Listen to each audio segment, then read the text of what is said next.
this family couldn't afford to build themselves a refuge. This could be the way the last 2 minutes of peace in Britain would look.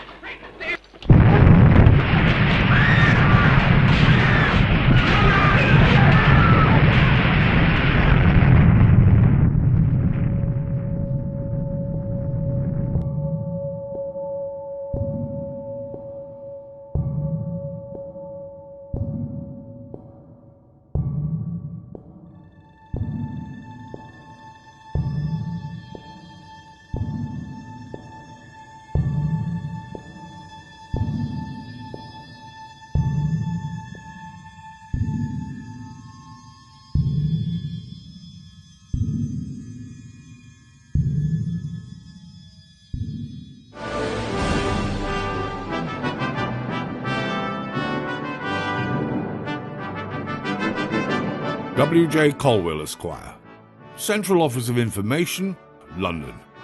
Dear Colwell, at the meeting held at the Cabinet Office, you and I were invited to prepare draft texts of the announcements. The scenario is so vague that all we know for certain is that A. there's been a nuclear attack, and B. communications must be severely disrupted.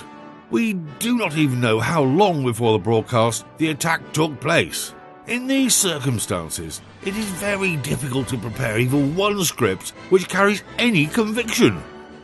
I enclose a cockshy draft of a first script.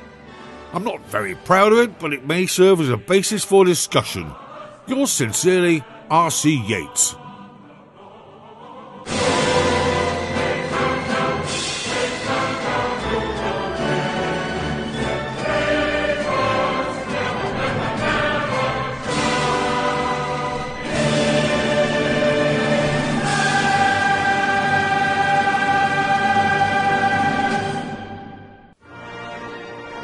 R.C. Yates, Esquire, Home Office, London. Dear Yates, I apologise for the delay in letting you have my comments on your first draft of the pre-recorded announcement in the post-strike phase. I have made a number of small amendments to your draft, which I return herewith. Yours sincerely, W.J. Colwell. P.S. You will see the word "that" has been deleted in a number of lines. This is to bring the script alive into broadcast English and away from the written word.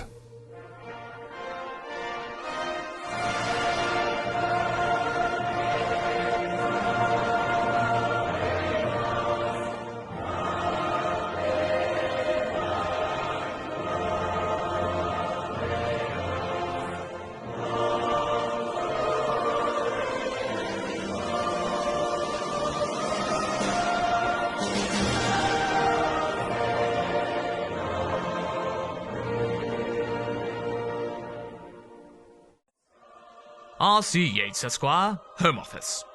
Dear Yates, thank you for sending me a copy of your letter to Alistair Anson enclosing a draft announcement.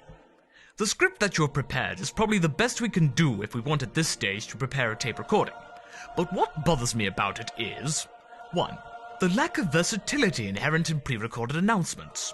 For example, whereas the text you have prepared would be usable following a summertime attack, would not the instruction to ensure that gas and other fuel supplies are turned off and all fires extinguished cause doubts and anxieties to listeners as how to keep warm if the attack is placed in, say, midwinter? 2.